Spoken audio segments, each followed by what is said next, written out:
अस्सलाम वालेकुम नाज़रीन। सिंध और वफाक के दरमियान तरक्याती बजट की तकसीम के हवाले से पहले से ही तनाज़ा चल रहा था और दोनों जानब से बयानबाजी की जा रही थी। और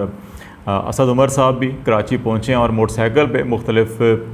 कराची के इलाकों का दौरा कर रहे हैं और ये कह रहे हैं जी कि हम कराची की सड़कें भी बनाएंगे, गलियाँ भी बनाएंगे, तरक्याती काम भी करेंगे, जो सिंध हुकूमत नहीं कर सकती वो हम काम करेंगे अवाम के लिए। और दूसरी तरफ वज़ीर आला सिंध जो है वो भी मुसलसल वफाक के ऊपर तनकीद कर रहे हैं कि उनको पंजाब जो है ज़्यादा अजीज़ है वफाक को, और सिंध के लिए जो तरक्याती बजट है वो कम मुकर्रर किया जाता है। वफाक जो है कि मज़ीद इसके लिए फ़ंड मुख्तस करे। ये मामला अभी दोनों वफाक और सिंध के दरमियान चल ही रहा था कि सुप्रीम कोर्ट ऑफ पाकिस्तान में कराची में 36,000 जो पब्लिक पार्क्स थे उनके ऊपर कब्ज़े करके कमर्शियल एक्टिविटीज़ शुरू की गई, और इसके अलावा 62 एकड़ अराज़ी पर भी कब्ज़े किए गए या तजावज़ात कायम किए गए। इस सिलसिले में मुकदमात की समाअत थी। तो इस दौरान chief justice of Pakistan supreme court ने जो रिमार्क्स दिए वो बड़े संगीन हैं, वो बड़े संजीदा किस्म के रिमार्क्स हैं और सिंध हुकूमत के लिए बड़े उसके संगीन मामलात की अक्कासी करते हैं। चीफ़ जस्टिस ऑफ पाकिस्तान ने कहा कि सिंध में हुकूमत जो है वो कनाडा से बैठ कर की जा रही है, और कनाडा में जो शख्स हैं उन्होंने यूनुस मेमन का हवाला दिया और कहा कि वो हुकूमत चला रहे हैं और सिंध में अमली तौर के ऊपर कोई तरक्याती काम नहीं हो रहे, पूरा मुल्क जो है वो तरक्की कर रहा है लेकिन सिंध में तरक्की नज़र नहीं आ रही। और इसी हवाले से उन्होंने जो उस वक़्त जो हुकाम थे अदालत के अंदर उनको भी अहकामात जारी करते हुए कहा कि अगले 2 दिन के अंदर जो जो तजावज़ात की निशानदेही की गई थी या जो डॉक्यूमेंट्स सुप्रीम कोर्ट के पास पेश किए गए थे वो सारे फराम किए गए, और कहा गया जी कि तमाम तजावज़ात को ख़त्म किया जाए, पार्क्स के ऊपर जो कब्ज़े हैं उनको भी ख़त्म किया जाए और इनको बहाल करके इनके ऊपर जो कमर्शियल एक्टिविटीज़ हैं उनके ऊपर भी बैन लगाया जाए और ये पाबंदी के ऊपर सख्ती से अमल किया जाए। और इसके साथ साथ जो मुख्तलिफ़ नालों के ऊपर आबादियाँ कायम की गई थी और नालों को तंग किया गया था, जिसकी वजह से जब भी पानी बारिश होती है कोई हल्की फुल्की तो उससे पानी आबादी में आता है और पानी का फ़्लो डिस्टर्ब हो रहा था। तो उनको कुशादा करने के लिए भी सुप्रीम कोर्ट ने अहकामात दिए थे कि वहाँ से तजावज़ात को ख़त्म किया जाए। तो उसमें जो रिव्यू पिटिशन आई थी उसको भी निपटा दिया गया और ये कहा गया कि इसमें कोई स्टे ऑर्डर नहीं दिया जा सकता या कोई नहीं, बल्कि जो यहाँ से तजावज़ात हैं उनको फ़ौरी तौर के ऊपर ख़त्म किया जाए और जो ख़त्म किए जा चुके हैं उनके तस्वीरी शवायद जो है अदालत को पेश किए जाएँ। और इसके साथ साथ ये भी कहा गया कि अगर कोई लीज़ पर ज़मीन दी भी गई थी सरकारी किसी को, तो अगर उनकी कोई बहाली का मामला है तो हुकूमत उनको किसी और जगह पर बहाल करे, लेकिन इन नालों को कुशादा किया जाए। जो हम जिस पे इस तमाम सूरत हाल में जिस मौजू पे बातचीत करना चाहते हैं वो बेसिकली जो गवर्नेंस है, जो तर्ज़ हुक्मरानी है, उसके ऊपर हम बात करना चाहते हैं कि ऐसा क्यों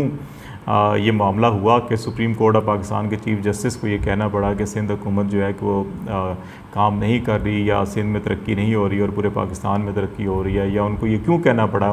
कि सिंध की जो हुकूमत के मामलात हैं वो कनाडा से बैठकर चलाए जा रहे हैं। तो पीपल्स पार्टी जो अवाम की पार्टी थी, अवाम के लिए पार्टी थी और हमेशा अवाम की दावा करते हैं कि वो अवाम की नुमाइंदगी करते हैं, तो उनके सूबे में और उनके दौरे हुकूमत में जहाँ सिंध में ज़्यादा जो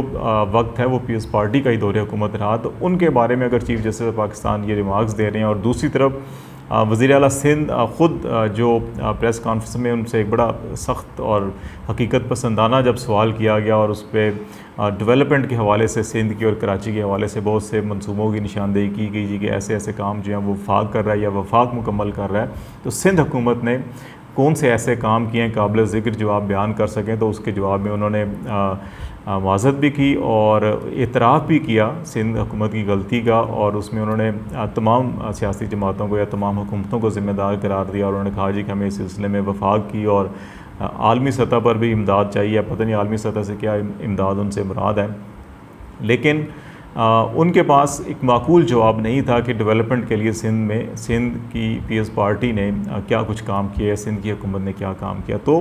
बुनियादी सवाल जो है वो ये है कि ये यूनुस मेमन साहब कौन है और क्यों बैठकर वो इतने ताकतवर क्यों हैं कि वो बैठकर पूरे सिंध में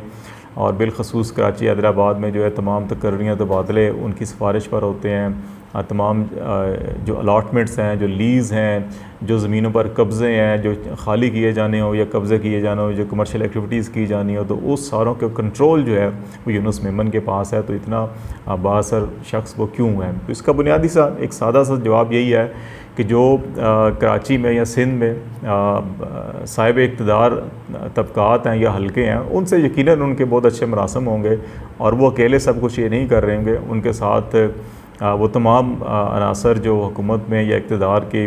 तमाम आसाइशों से लुत्फ़अंदोज़ होते हैं, वो इनमें बराबर के हिस्सेदार होंगे। इसीलिए उनकी बात मानी जाती है, सुनी जाती है, उनके कहने ऊपर तकर्री तबादले किए जाते हैं। तो ये बड़े अफसोस की बात है कि चीफ़ जस्टिस ऑफ पाकिस्तान को भी सुप्रीम कोर्ट की इस केसेस की हेयरिंग के दौरान इस किस्म के रिमार्क्स देने पड़े। अमूमन जज साहिबान ऐसे रिमार्क्स नहीं देते, लेकिन कराची की सूरत हाल के तनाज़ुर में जो सिंध हुकूमत के बारे में रिमार्क्स दिए गए, ये यकीनन सियासी हलकों के लिए, पीएस पार्टी के लिए और सिंध हुकूमत के लिए भी परेशान कौन है। अब बुनियादी मसला जो वफाक और सिंध का भी तनाज़ा है, अगर सिंध हुकूमत, वफाक हुकूमत का मौक़िफ़ है कि सिंध हुकूमत जो डेवलपमेंट बजट उनको दिया जाता है, जो NFC से उनका ड्यू शेयर है वो दिया जाता है, और इस साल भी जो पब्लिक सेक्टर डेवलपमेंट प्रोग्राम है उसमें सबसे ज़्यादा जो मालियत के मंसूबे हैं वो सिंध के लिए रखे गए हैं। इसके बावजूद सिंध जो है शिकायत कर रहा है। सिंध का मसला ये है कि सिंध हुकूमत ये कहती है कि जो वफाकी मंसूबे भी हैं उनके भी जो अमाउंट है, पैसे हैं, वो सिंध हुकूमत के अकाउंट में ट्रांसफ़र किए जाएँ और फिर सिंध हुकूमत उन मंसूबों को मुकम्मल करे या उनके ऊपर अखराजात करे। जबकि वफाक का ये मौक़िफ़ है कि सिंध हुकूमत जो है पैसों का ज़िया करती है और जो फ़ंड तरक्याती बजट के लिए होते हैं उनको दीगर मकासद के लिए इस्तेमाल किया जाता है और जो तरक्याती मंसूबे हैं वो पीछे रह जाते हैं। तो इसलिए वफाक जो है ऐसे मंसूबों को ख़ुद मुकम्मल कर रही है। तो मेरा ख़्याल है कि सिंध में जिन लोगों ने ट्रैवल किया, सिंध के मुख्तलिफ़ शहरों को जिन लोगों ने देखा है,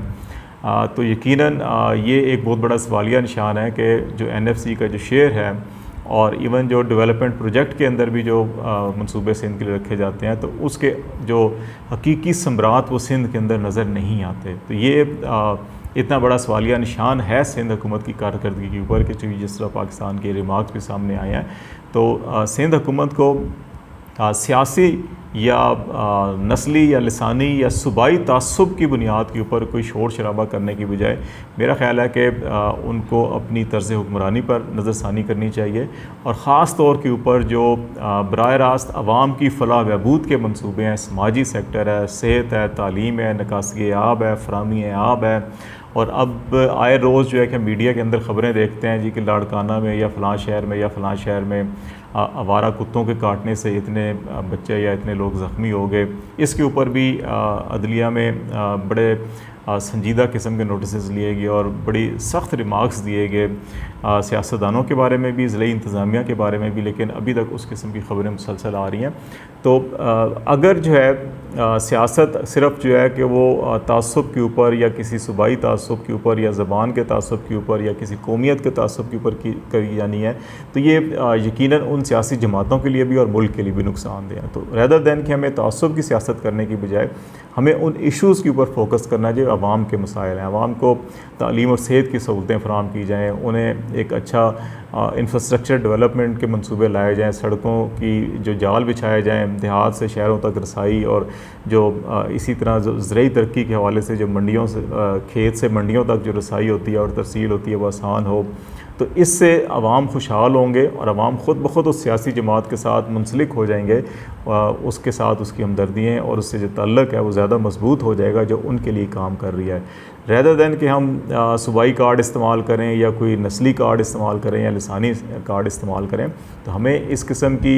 नफ़रत अंगेज़ सियासत से गुरेज़ करना चाहिए और तरक्की के ऊपर मबनी, तरक्याती मनसूबों की बुनियाद पर मबनी, फलाह बहबूद की बुनियाद पर मबनी और खुशहाली और आवाम की जो है वो पसमानदगी के ख़ात्मे और गुर्बत में कमी के हवाले से अगर हम इक़दाम करेंगे तो यकीनन आवाम के अंदर खुशहाली भी आएगी, आवाम उस सियासी जमात के ज़्यादा करीब होंगे और उसका वोट बैंक ज़्यादा मजबूत होगा। तो हमें अपनी थोड़ी सी सियासी डायरेक्शन को बदलना होगा। करप्शन का ख़ात्मा जो शायद फौरी ना हो सके लेकिन ये ग्रेजुअली ज़रूर होगा अगर हम एक तो अपनी जो नई नस्ल है उसको तालीम व तरबियत जो है कि सही खतूत के ऊपर करें, दूसरा जो है कि हम समाजी तौर के ऊपर करप्शन को बुराई तस्वर करना शुरू कर दें और करप्शन से नफ़रत करना शुरू करें, क्योंकि हमारे यहाँ बदकिस्मती से हमारे माशरती समाजी माहौल ऐसा है कि यहाँ पे जितना भी कोई अफराद साहिब मनसब या साहिब दौलत या साहिब इस्तिताद या साहिब जाहो जलाल होता है, उसको इज़्ज़त की निगाह से देखा जाता है, उसको एहतराम माशरे में दिया जा रहा होता है। ये बगैर सोचे समझे कि अच्छा ये तमाम इसने जो मौला दौलत और ज़र जो हासिल किया ये किस वसाइल से हासिल किया है, या कि जायज़ वसाइल थे या नाजायज़ वसाइल थे।